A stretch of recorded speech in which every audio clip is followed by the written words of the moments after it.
Video ഒരു special video കേട്ടോ. 1 മണിക്കൂർ നേരം ഞാൻ എന്തൊക്കെ ചെയ്തു എന്നുള്ളതാണ് ഈ വീഡിയോയിൽ ഞാൻ കാണിക്കുന്നത്. സത്യം പറഞ്ഞാൽ നേരത്തെ ജോലിയെല്ലാം കഴിഞ്ഞു കേട്ടോ. ഒരു 10 മണിയൊക്കെ ആയപ്പോഴേ എൻ്റെ ജോലിയെല്ലാം കഴിഞ്ഞു. 10-10:30 ആയപ്പോൾ ഞാൻ കുളിച്ച് റെഡിയായി വന്നപ്പോഴേക്കും ഞാൻ ഏട്ടനോട് പറഞ്ഞു മുളകും മല്ലിയൊക്കെ തീരാറായി. അപ്പോൾ നമ്മൾ നോർത്തിലേക്കൊക്കെ പോകാനൊരു പ്ലാൻ ഉണ്ടല്ലോ. പോയിട്ട് വരുമ്പോൾ വല്ലതൊക്കെ കൂട്ടി കഴിക്കണമെങ്കിലും മുളകും മല്ലിയൊക്കെ തീർന്നു. പിന്നെ വന്ന് വെയിലത്തിട്ട് ഉണക്കി എടുത്ത് പൊടിക്കാനുള്ള സമയമൊന്നും ഉണ്ടാവില്ല. അതുകൊണ്ട് മുളകും മല്ലിയൊക്കെ വാങ്ങണമെന്ന് ഏട്ടൻ ചെന്ന് ഞാൻ കുളിച്ച് റെഡിയായൊക്കെ വന്നപ്പോഴേക്കും വാങ്ങിയിട്ട് വന്നു. അപ്പം ഞാൻ കരുതി പുറത്ത് നല്ല വെയിലുണ്ട്, ഇനിയിപ്പോൾ എന്തായാലും സമയമുണ്ടല്ലോ, ഒന്ന് കഴുകി വൃത്തിയാക്കി ഇടാമെന്ന് പറഞ്ഞിട്ട് മുളകും മല്ലിയും കഴുകുന്ന ജോലിയാണ് ഇപ്പോൾ കാണുന്നത്. ഞാൻ ഈ മുളക് പൊടിയൊന്നും റെഡിമെയ്ഡ് വാങ്ങാറില്ല. ഇങ്ങനെ വാങ്ങിയിട്ട് കഴുകി ഉണക്കി അതിൻ്റെ തണ്ടെല്ലാം കളഞ്ഞിട്ടേ എടുക്കത്തുള്ളൂ. കാരണം ആദ്യമൊന്നും കഴുകത്തില്ലായിരുന്നു കേട്ടോ. പക്ഷെ അപ്പോഴേക്കും എന്നോട് ഒരാൾ പറഞ്ഞു, അവരുടെ ഒരു റിലേറ്റീവ്, ആരാണെന്ന് ഞാൻ പറയുന്നില്ല, റിലേറ്റീവ് മുളക് ഫാക്ടറിയിൽ എന്തോ വർക്ക് ചെയ്യുന്നുണ്ട്. ഈ മുളകിൻ്റെ പൊടിയും ഒരു എരിവൊക്കെ നമ്മുടെ മൂക്കിലേക്ക് കയറുമ്പോൾ തുമ്മാനും ചുമയ്ക്കാനും ഒക്കെ തുടങ്ങില്ലേ. ഞാനിപ്പോഴിരുന്ന് തുമ്മിയും ചുമച്ചുകൊണ്ടിരിക്കുകയാണ്. അതിൻ്റെ ഒരു ഇത് നമുക്ക് പറ്റത്തില്ല. അപ്പോൾ ഈ മുളകൊക്കെ പാക്ക് ചെയ്യുന്ന സമയത്ത് ഇങ്ങനെ തുമ്മി ആ മുളകിലേക്കാണ് ഇടുന്നത് എന്ന് ഞാൻ അറിഞ്ഞു കേട്ടോ. അതിനുശേഷം ചിലപ്പോൾ വെറുതെ പറഞ്ഞതാവാം, ചിലപ്പോൾ സത്യമാവാം. സത്യമാവാനാണ് 100% ചാൻസ്. അതിനുശേഷം ഞാൻ കഴുകി വൃത്തിയാക്കി എടുക്കത്തുള്ളൂ. പക്ഷെ അങ്ങനെയല്ല എങ്കിൽ കൂടി ഈ മുളകെല്ലാം ഇങ്ങനെ പൊടിയൊക്കെ അടിച്ച് ആകെ ഇതായിട്ടിരിക്കുകയായിരിക്കും. നമ്മളൊന്ന് കഴുകി നോക്കണം കേട്ടോ, അതിലുള്ള മണ്ണും വേസ്റ്റും ഒക്കെ കാണണമെങ്കിൽ. അതുകൊണ്ട് ഞാൻ നന്നായിട്ട് ഒരു 2-3 പ്രാവശ്യം കഴുകിയ ശേഷം മാത്രമേ വെയിലത്തിടുള്ളൂ. അപ്പോൾ മാക്സിമം നിങ്ങളും എല്ലാവരും മുളകൊക്കെ വാങ്ങി കഴുകി ഉണക്കാൻ ശ്രമിക്കുക. ഈ റെഡിമെയ്ഡ് മുളകിലൊക്കെ കളറ് ചേർത്തിട്ടുണ്ടാവാം. പിന്നെന്താണ്, ഇതുപോലെ കഴുകി വൃത്തിയാക്കിയൊന്നും ആയിരിക്കും വരത്തില്ല. ദേ കണ്ടോ, ഞാനിരുന്ന് തുമ്മുന്നു, ചുമയ്ക്കുന്നു, മൂക്കിൽ നിന്ന് വെള്ളം വരെ വരുന്നുണ്ട് കേട്ടോ. പക്ഷെ ഞാൻ അതിലേക്ക് തുമ്മി ഇടുന്നില്ല, അത് നിങ്ങൾ ശ്രദ്ധിക്കുക. അങ്ങനെ കുറേ സമയം ഇരുന്ന് കഴുകി എടുക്കുകയാണ്. ഇത് കഴുകിയിട്ട് വേണം അടുത്ത മല്ലി കഴുകി ഉണക്കാനായിട്ട്. മുളക് എങ്ങനെയും കഴുകിയെടുക്കാം കേട്ടോ. അയ്യോ, ഈ മല്ലി കഴുകി ഉണക്കാനായിട്ട് ഇടുന്നത് പോലത്തെ പാട് വേറൊന്നുമില്ല. ഈ കഴുകുന്ന പാട് കരുതി മുന്നെയൊക്കെ ഞാൻ കുറേ വാങ്ങി വയ്ക്കുമായിരുന്നു കേട്ടോ. ഇതിപ്പോൾ 1 കിലോ വാങ്ങിയിട്ടുള്ളൂ. ഇപ്പോൾ കുറച്ച് നാളായിട്ട് 1 കിലോ വാങ്ങത്തുള്ളൂ.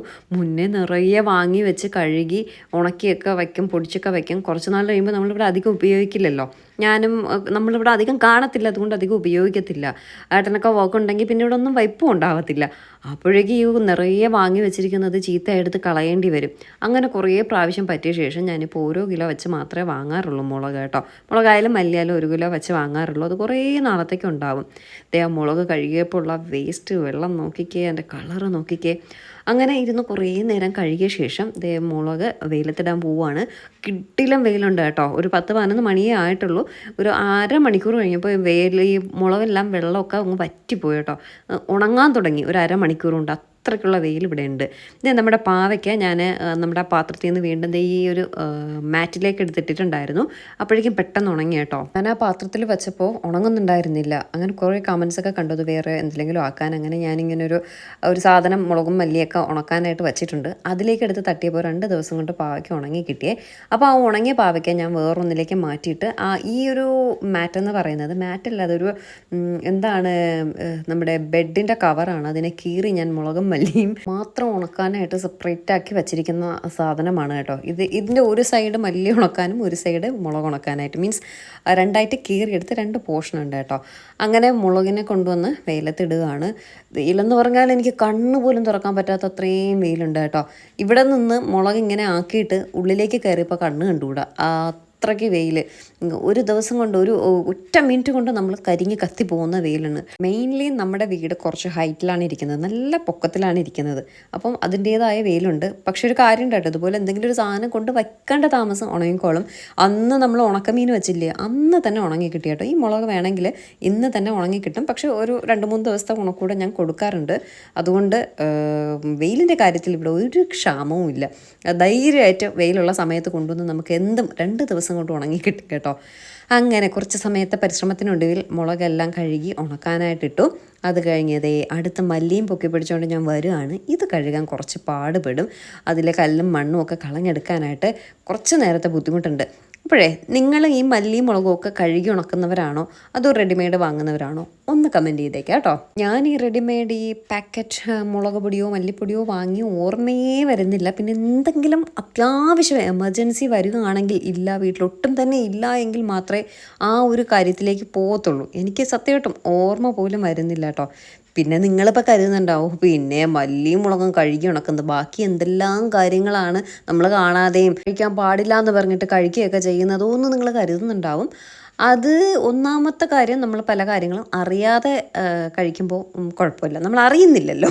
പിന്നീടൊക്കെ അറിയുമ്പോഴേ ഉള്ളൂ ബുദ്ധിമുട്ട്. പിന്നെ കഴിക്കേണ്ടാത്ത കാര്യങ്ങൾ ചില സാധനങ്ങൾ നമുക്ക് കഴിക്കേണ്ടെന്ന് പറഞ്ഞാലും കഴിക്കാൻ ചിലപ്പോൾ കൊതി തോന്നിപ്പോവും. അങ്ങനെ കഴിച്ചു പോകുന്നതാണ്. പിന്നെ ഇത് നമ്മൾ അറിഞ്ഞുകൊണ്ടൊരു കാര്യം ചെയ്യുമ്പോൾ അത് അറിയുമ്പോൾ നമ്മളത് വൃത്തിക്കും മെനയ്ക്കുമൊക്കെ ചെയ്യുന്നതായിരിക്കും കുറച്ച് നല്ലത് എന്ന് തോന്നി. അതുകൊണ്ടാണ് കേട്ടോ. ശരി കേട്ടോ. ഇപ്പോഴാണ് ഞാൻ ആലോചിക്കുന്നത് ഹോട്ടലിലൊക്കെ പോയാലും നമുക്ക് കഴുകി ഉണക്കി കൊണ്ടുതരുന്ന മുളക് പൊടിയും മല്ലിപ്പൊടിയൊക്കെയാണ് ഇടുന്നത്. വാങ്ങും അവർ പൊടിച്ചെടുക്കും അങ്ങനെയല്ലേ. പക്ഷെ ഒരു കാര്യമുണ്ട് കേട്ടോ, നമ്മൾ പിക്കിൾ ചെയ്ത് കൊടുക്കുന്നില്ല. അമ്മ വീട്ടിൽ ഫിഷ് പിക്കിളൊക്കെ ചെയ്യുമ്പോൾ നമുക്ക് ഓർഡർ വരുമ്പോൾ മുളകെല്ലാം വാങ്ങി കഴുകി ഉണക്കി മാത്രമാണ് നമ്മൾ പിക്കിളൊക്കെ കൊടുക്കുന്നത് കേട്ടോ. കാരണം നമുക്കറിയാമല്ലോ മുളകൊക്കെ കഴുകുമ്പോൾ എത്രത്തോളം അഴുക്കുണ്ടെന്നുള്ളത് അറിയാം. അപ്പോൾ നമ്മൾ മറ്റൊരാൾക്ക് കൊടുക്കുമ്പോൾ അത്രയ്ക്കും വൃത്തിക്ക് മാത്രമേ കൊടുക്കത്തുള്ളൂ. അമ്മയ്ക്ക് ഈ പിക്കിളിന് വേണ്ടിയിട്ട് പ്രത്യേകം ഒരു മല്ലി ഇല്ലാന്ന് തോന്നുന്നു, മുളക് മാത്രം പ്രത്യേകം ഒരു ബാസ്ക്കറ്റൊക്കെ ഉണ്ട്. എപ്പോഴും വാങ്ങി ഇങ്ങനെ സ്റ്റോക്ക് ചെയ്ത് വെച്ചിരിക്കുക. എപ്പോഴാണ് ഓർഡർ കിട്ടുമ്പോൾ കഴുകി ഉണക്കി വെച്ചിരിക്കുക. അല്ല പെട്ടെന്ന് വാങ്ങി ഇങ്ങനെ ചെയ്യാൻ പറ്റത്തില്ലല്ലോ, ഉണക്കാൻ പറ്റത്തില്ലല്ലോ. അതുകൊണ്ട് നേരത്തെ കുറേ വാങ്ങി ഇങ്ങനെ ഉണക്കിയൊക്കെ വെച്ചിരിക്കും, ആവശ്യത്തിന് എടുക്കും. അപ്പോൾ നമ്മൾ നമ്മുടെ വീട്ടിൽ എങ്ങനെയാണോ കഴിക്കുന്നത് ആ ഒരു രീതിയിൽ മാത്രമേ പുറത്ത് കൊടുക്കുമ്പോഴും അതേത് സാധനമായാലും പിക്കിൾ മാത്രമേ കൊടുക്കുന്നുള്ളൂ. പിക്കിളായാലും നമ്മൾ ആ ഒരു വൃത്തിക്കും മെനയ്ക്കൊക്കെ ചെയ്യത്തുള്ളൂ. നാളെ ഒരു കംപ്ലൈൻറ്റ് വരാൻ പാടില്ല. അതുകൊണ്ട് നമ്മൾ അതിൻ്റേതായ വൃത്തിക്കും ഇതിലൊക്കെ ചെയ്യത്തുള്ളൂ. മാക്സിമം അങ്ങനെ ചെയ്യത്തുള്ളൂ. ഇതുവരെ വേറെ കംപ്ലൈൻറ്റും കാര്യങ്ങളൊന്നും വന്നിട്ടില്ല. നമ്മളതിനൊരു അവസരം കൊടുത്തിട്ടില്ല എന്നുള്ളതാണ് സത്യം. ഓക്കെ, ഇതിപ്പോൾ എൻ്റെ കഥ പറഞ്ഞു വന്ന അമ്മയുടെ പിക്കിൾ ബിസിനസ്സിലേക്ക് പോയല്ലോ ദൈവമേ. അത്രയും കാര്യം പറഞ്ഞിരുന്നപ്പോഴേക്കും നമ്മുടെ മല്ലി കഴുകി തീർന്നു കേട്ടോ. ഇതേ ഞാൻ ഈ അരിപ്പയൊക്കെ വെച്ചാണ് മല്ലി കഴുകുന്നത്. ഇങ്ങനെയൊക്കെയുള്ള പരിപാടികളെ മല്ലി കഴുകലിന് നടക്കത്തുള്ളൂ കേട്ടോ. ഞാനൊരു കാര്യം പറയാൻ വിട്ടുപോയി. ഞാൻ ശരിക്കും പറഞ്ഞാൽ കുളിച്ച് ഞാൻ നെറ്റ്ഫ്ലിക്സ് സീരീസൊക്കെ കാണാമെന്നും പറഞ്ഞ് അതിസന്തോഷത്തോടെ ഇറങ്ങി വന്നപ്പോഴാണ് ഏട്ടൻ ഈ മുളകും മല്ലിയും കൊണ്ടുവന്നത്. പിന്നെ ഇതിൻ്റെ പിറകെയായി ആ മല്ലി കഴുകിയപ്പോൾ ഉള്ള വൃത്തികേട് നോക്കി കറുത്ത കളറിലിരിപ്പുണ്ട് കേട്ടോ. അത്രയ്ക്ക് വൃത്തിയില്ലാതെയാണ് മല്ലിയും മുളകും ഒക്കെ വരുന്നത്. അത് ഈ പൊടിയൊക്കെ അടിച്ചിട്ട് വരുമ്പോൾ ഉള്ളത് കൊണ്ടാണ് കേട്ടോ. അപ്പോൾ മാക്സിമം നിങ്ങളും കഴുകി യൂസ് ചെയ്യാൻ ശ്രമിക്കുക. റെഡിമെയ്ഡല്ല, ഇങ്ങനെയുള്ള സാധനങ്ങളൊക്കെയാണ് വാങ്ങുന്നതെങ്കിൽ കഴുകി തന്നെ ഉപയോഗിക്കുക. ഞാൻ നെറ്റ്ഫ്ലിക്സൊക്കെ കണ്ട് എൻജോയ് ചെയ്തിരിക്കാമെന്നൊക്കെ പറഞ്ഞ് വന്നപ്പോഴാണ് ഈ സാധനം കിട്ടിയത്. കറക്റ്റ് 1.5 മണിക്കൂർ ഞാൻ ഇതിൻ്റെ പുറകെയായിരുന്നു കേട്ടോ. ഇത്രയും 2-3 പ്രാവശ്യം ഇതെല്ലാം കഴുകി വൃത്തിയാക്കി. വെയിലത്ത് നിൽക്കണ എന്നെ സമ്മതിക്കണം, സത്യം കേട്ടോ. അത്രയ്ക്ക് വെയിലായിരുന്നു. ആ ഉണക്കമീനൊക്കെ ഒരു ദിവസം കൊണ്ട് ഉണങ്ങണമെങ്കിൽ ഇവിടുത്തെ വെയിൽ നിങ്ങളൊന്ന് ആലോചിച്ച് നോക്കിയേ. ഇത് ഞാൻ മല്ലി ഉണക്കാനായിട്ട് എടുത്തുകൊണ്ട് വന്ന സാധനം കേട്ടോ. ഇത് മെത്തയുടെ കവറാണ്. ആ ഒരു സൈഡ് മുളക് ഉണക്കാനും ഈ ഒരു സൈഡ് മല്ലി ഉണക്കാനും. ഇതാകുമ്പോൾ നമ്മൾ കഴുകിയൊക്കെ കൊണ്ടിടുമ്പോൾ പെട്ടെന്ന് തന്നെ വെള്ളത്തിൻ്റെ ഈർപ്പം അങ്ങ് പിടിച്ചിട്ട് പെട്ടെന്ന് ഉണങ്ങി കിട്ടും കേട്ടോ.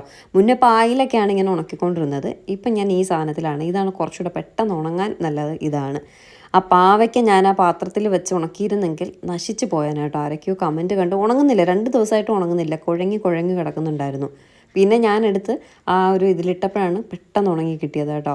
അപ്പോൾ പാവയ്ക്ക് കൊണ്ടാട്ടത്തിനൊക്കെ ഉണക്കാനിടുമ്പോൾ ഇതുപോലുള്ള പായിലോ എന്തെങ്കിലും വെള്ളം പിടിക്കുന്ന ഇതിലിടുക. കാരണം ഞാനത് വേവിച്ചപ്പോൾ അതിൽ കുറച്ച് വെള്ളം അടിയിലുണ്ടായിരുന്നു. ആ വെള്ളം ഇനി കളയേണ്ട, അതിൽ കിടന്ന് അങ്ങനെ വറ്റി പിടിക്കട്ടെ എന്ന്, ആ പാവയ്ക്കയിൽ പിടിക്കട്ടെ എന്ന് കരുതിയാണ് അതിൽ തന്നെ ഇട്ടത്. പക്ഷേ അത് പണി പാളിയാനേ. പക്ഷെ ഞാൻ രക്ഷപ്പെട്ടു കേട്ടോ.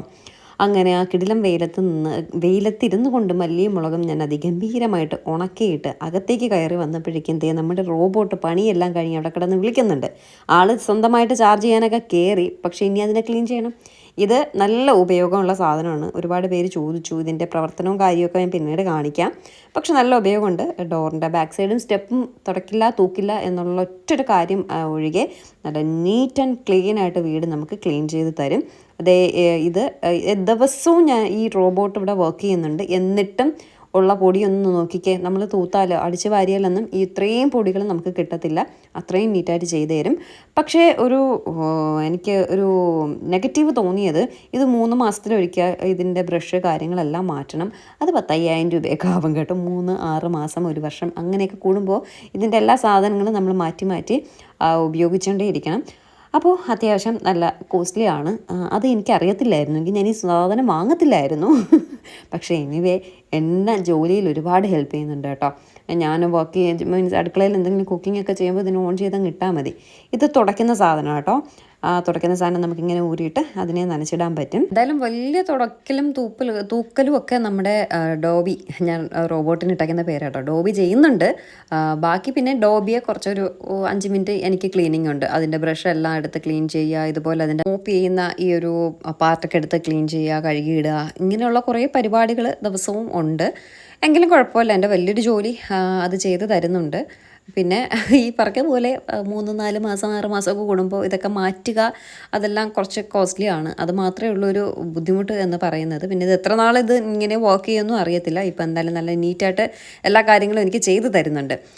അപ്പോൾ ഇതിൻ്റെ കൂടെ കുറച്ച് നേരത്തെ പരിപാടി, ഇതെല്ലാം കഴുകി പിറക്കി ബ്രഷ് ചെയ്ത് അതിൻ്റെ പൊടികളെല്ലാം അടിച്ച് കളഞ്ഞ് അതിനെ കൊണ്ടുവന്ന് അങ്ങനെ സെറ്റ് ചെയ്യും. ഈ സാധനം ഞാൻ വെയിലത്തിട്ട് ഉണക്കാനായിട്ട് കൊണ്ടുവന്നതാട്ടോ. എന്നും ദിവസവും ഞാൻ വൃത്തിയാക്കുന്നുണ്ട്. തറയും ഫ്ലോറെല്ലാം ക്ലീൻ ചെയ്ത് തുടച്ചൊക്കെ തരുന്നുണ്ട്. അപ്പോൾ ഇതെല്ലാം എന്നും ക്ലീൻ ചെയ്യേണ്ടതായിട്ടുണ്ട്. അത് കഴിഞ്ഞ് അടുക്കളയിലേക്ക് വന്നപ്പോഴാണ് നമ്മുടെ അരി ഊറ്റിയെടുക്കാനുള്ള സമയമായിട്ടുണ്ട്. റൈസ് കുക്കറിൽ വെച്ചിരിക്കുകയാണ്, രാവിലെ ഇട്ടതാണ്. അതിനിടയ്ക്ക് ഒരു 10 മണിയായപ്പോൾ വീണ്ടും ഞാൻ ഒന്നുകൂടെ തിളപ്പിച്ച് വെച്ചു. ഇപ്പോൾ 12 മണിയായിട്ടുണ്ട്. ഇപ്പോൾ ഒന്നുകൂടെ തിളപ്പിക്കാനായിട്ട് പോവുകയാണ്. വന്ന് റെസ്റ്റ് എടുത്ത് നെറ്റ്ഫ്ലിക്സ് കാണാനിരുന്ന ഞാനാണ് വന്ന് പണ്ടാരം പണി കൊടുത്തുകൊണ്ട് നിൽക്കുന്നു. ഒരു ലൈം ടീ ഇട്ട് വെച്ചിട്ട് അത് കുടിക്കാനുള്ള നേരം പോലും എനിക്ക് കിട്ടിയില്ല. ഇപ്പോൾ അതിനെ കലക്കിയെടുത്ത് കുടിച്ചു നോക്കിയപ്പോഴേക്കും കുറച്ച് തേനെല്ലാം ഒഴിച്ചിട്ടുണ്ടായിരുന്നു. അതെല്ലാം അത് മിക്സ് ചെയ്ത് കുടിച്ചപ്പോഴേക്കും തണുത്ത് പഴകഞ്ഞി വെള്ളം പോലെ ആയി കേട്ടോ. എപ്പോഴോ ഇട്ട് വെച്ചത് ഇപ്പോഴാണ് കണ്ടത്. അതിനെയും കുടിച്ചുകൊണ്ട് നിന്നപ്പോഴേക്കും നമ്മുടെ അരിയെല്ലാം തിളച്ചിട്ടുണ്ട്. അരി തിളച്ച ശേഷം ഊറ്റി വയ്ക്കുക. ഇനി വേറെ ഒരു ജോലിയുമില്ല എന്ന് ഞാൻ നിഗമിക്കുന്നു. പിന്നെ നമ്മുടെ വീടിൻ്റെ മുകളിൽ കുറച്ച് പരിപാടികൾ നടക്കുകയാണ്. മീൻസ് വേറൊന്നുമല്ല കേട്ടോ, കുറച്ച് പണി നടക്കുകയാണ്. നമ്മുടെ ഷാജിച്ചേട്ടൻ്റെ വക കുറച്ച് പണികളെല്ലാം നടക്കുകയാണ്. അപ്പോൾ ഷാജിച്ചേട്ടൻ 2-3 ദിവസമായിട്ട് വരുമെന്ന് പറഞ്ഞിട്ട് നമ്മൾ പറ്റിക്കുകയാണ്. അതുകൊണ്ട് ഇന്ന് വരുമെന്ന് ഉറപ്പുണ്ടായിരുന്നില്ല. ഞാൻ അവർക്ക് ചോറൊന്നും ഇട്ടില്ല. അപ്പോൾ ചേട്ടൻ്റെ കൂടെ വന്ന ഒരാൾ നൊയമ്പാണ്, ചേട്ടന് നൊയമ്പൊന്നുമില്ല. അപ്പോൾ ചേട്ടന് ചോറിട്ടിട്ടില്ല, ദോശയെങ്ങാനും ചുട്ട് കൊടുക്കാമെന്ന് പറഞ്ഞാണ് നിൽക്കുന്നത്. ഇനി എനിക്കൊന്നിനും വയ്യ കേട്ടോ, വേറൊന്നുമില്ല. ചോറും മീൻകറിയും മെഴുക്കുവരട്ടിയും മാത്രമേ വെച്ചിട്ടുള്ളൂ. ഇതെന്താ പരിപാടി എന്നറിയോ? കഞ്ഞിവെള്ളം എടുത്ത് ഞാൻ അന്ന് നമ്മൾ ചട്ടി വാങ്ങാൻ പോയില്ലേ പൊങ്കാലയ്ക്ക്, ആ ചട്ടി ഒന്ന് പഴക്കിയെടുക്കുന്നതാണ്. ഇതെൻ്റേതായ രീതിയിൽ ഞാൻ പഴക്കിയെടുക്കുന്നതാണ് കേട്ടോ. കുറച്ച് കഞ്ഞിവെള്ളം ഒഴിക്കും, ആ ചട്ടിയിൽ വെച്ച് കുറച്ച് നേരം തിളപ്പിക്കും. ഇത് തന്നെയാണ് എൻ്റെ പഴക്കൽ ഒക്കെ. കുറേ ദിവസം കഴിയുമ്പോൾ അതങ്ങ് പഴകി കിട്ടും. പക്ഷേ കുറച്ച് ദിവസം എടുക്കും എന്ന് മാത്രം. അങ്ങനെ അരിയെല്ലാം ചോറെല്ലാം ആയിട്ടുണ്ട്. നമ്മുടെ ചട്ടി ഞാൻ പഴക്കാനായിട്ട് വെച്ചിട്ടുണ്ട്. ഞാൻ പറഞ്ഞില്ലേ ചോറിനോട് ഊണിനോട് കറിയെന്ന് പറയാൻ നെമ്മീനെ വാങ്ങിയിട്ടുണ്ടായിരുന്നു, ഇന്നലെ വാങ്ങിയതാണ്. വേദയ്ക്ക് 2 പീസ് ഫ്രൈ ചെയ്യാനായിട്ട് വെച്ചിട്ടുണ്ട്. പിന്നെ നമ്മുടെ വഴുതലങ്ങ എന്ന് പറയുന്ന സാധനം, പച്ച കളറിരിക്കുന്ന ബ്രിഞ്ചോളില്ലേ, ഇവിടെ വഴുതലങ്ങ എന്നാണ് പറയുന്നത്, അത് മെഴുക്കുവരട്ടിയുണ്ട്. പിന്നെ ഇന്നലെ വെച്ച നെമ്മീൻ കറിയുണ്ട്. ഇത്ര മാത്രമേ ഉള്ളൂ. ഷാജേട്ടന് ദോശ ചുട്ട് കൊടുക്കാൻ നേരി, ചേട്ടന് ദോശ മതിയാവും എന്ന് വിശ്വസിക്കുന്നു. ചോറൊന്നും അങ്ങനെ വേണം നിർബന്ധമില്ല. നിങ്ങാന്ന് ഷാജേട്ടൻ വരുമെന്ന് പറഞ്ഞിട്ട് ഞങ്ങൾ ചോറിട്ടിട്ട് പിന്നെ അത് പഴങ്കഞ്ഞിയായിട്ട് കുടിക്കേണ്ടി വന്നു. ഷാജേട്ടൻ വന്നില്ല, പറ്റിച്ചു. ഇന്നലെ വരുമെന്ന് പറഞ്ഞ് ഇന്നലെ വന്നില്ല. അത് ഇന്നാണ് ഇപ്പോൾ വന്നിരിക്കുന്നത്. അതുകൊണ്ട് ഷാജേട്ടനെ വിശ്വസിച്ച് നമുക്ക് ചോറൊന്നും ഇടാൻ പറ്റത്തില്ല കേട്ടോ. നിന്ന് ഭയങ്കരമായിട്ട് പണി ചെയ്യുകയാണ്. ഇതെന്താ സംഭവം എന്ന് വെച്ചാൽ, ആ ഷീറ്റിൽ നിന്ന് വെള്ളമെല്ലാം പുറത്തേക്ക് പൊയ്ക്കൊണ്ടിരിക്കുന്നു. മീൻസ് ഓവിൽ നിന്ന് പൊയ്ക്കൊണ്ടിരിക്കണം. അത് നിറയെ റബ്ബറായിരുന്നു ആദ്യം ബാക്ക് സൈഡിൽ. ആ റബ്ബറിൻ്റെ കുരുവും ഇലയും എല്ലാം വീണിട്ട് അത് കിടന്ന് ദ്രവിച്ച് നശിച്ചു പോയി കേട്ടോ പൈപ്പെല്ലാം. അങ്ങനെ അതിനെല്ലാം മാറ്റിയിട്ട് വേറെ പുതിയതിടുക കേട്ടോ. ഇത് വാങ്ങി വെച്ചിട്ട് മാസം 6-7 മാസം ആവും. ഇപ്പോഴാണ് ഷാജേട്ടന് സമയം കിട്ടിയത് അത് വന്നൊന്ന് ഇട്ട് തരാൻ. അങ്ങനെ കുറച്ച് സമയം ഷാജേട്ടൻ്റെ പണിയെല്ലാം ഞാൻ വന്ന് കണ്ടിങ്ങനെ നോക്കിക്കൊണ്ട് നിൽക്കുകയാണ്. അപ്പോൾ എൻ്റെ പണികളെല്ലാം ഏകദേശം കഴിഞ്ഞു. ഇനി ഭക്ഷണം കഴിക്കുന്ന ജോലി മാത്രമേ ഉള്ളൂ. വേദ എക്സാം ഉണ്ട്, വേദ സ്കൂളിൽ പോയിരിക്കുകയാണ്. ഏട്ടൻ വേദയെ വിളിക്കാനായിട്ട് പോയിട്ടുണ്ട്. ഇനിയിപ്പോൾ എന്തായാലും നെറ്റ്ഫ്ലിക്സ് കണക്കൊന്നും നടക്കത്തില്ല. 12-12:30 മണിയാവാൻ പോകുന്നു. ഇനി വേദ വരും, ഫുഡ് കഴിക്കണം, അവളെ പഠിപ്പിക്കണം, ഇനി അങ്ങനെയുള്ള കുറേ കാര്യങ്ങൾ. എപ്പോൾ നോക്കിയാലും ജോലിയാണല്ലോ ദൈവമേ. ഷാജുവിനോട് ഞാൻ ചോദിക്കുകയാണ്, ചേട്ടാ 6 മാസം ആയില്ലേ ഈ സാധനം വാങ്ങിയിട്ടിട്ട്, നിങ്ങൾക്ക് ഇപ്പോഴാണോ സമയം കിട്ടിയത് എന്നൊക്കെ ഞാനിങ്ങനെ ചോദിക്കാം കേട്ടോ. ചിരിച്ചുകൊണ്ട് നിൽക്കുകയാണ്. ഷാജേട്ടൻ്റെ മോള് പ്രസവിച്ചേട്ടോ. നമ്മുടെ പഴയ സബ്സ്ക്രൈബേഴ്സിനൊക്കെ അറിയാം, ഷാജേട്ടൻ്റെ മോളുടെ കല്യാണത്തിനൊക്കെ നമ്മൾ പോയിട്ടുള്ള വീഡിയോ ഒക്കെ ഇട്ടിട്ടുണ്ടായിരുന്നു. ഷാജേട്ടൻ്റെ മോള് പ്രസവിച്ചു. 2 ആൺകുട്ടികളാണ്, ട്വിൻസാട്ടോ, 2 ആൺകുട്ടികളാണ്. അതിപ്പോഴാണ് പറയാനൊരു അവസരം കിട്ടിയത്. കാരണം അവരെയൊക്കെ നമ്മുടെ പഴയ സബ്സ്ക്രൈബേഴ്സിനെ എല്ലാവർക്കും അറിയാം. അതുകൊണ്ട് ഞാനൊന്ന് പറഞ്ഞതാട്ടോ.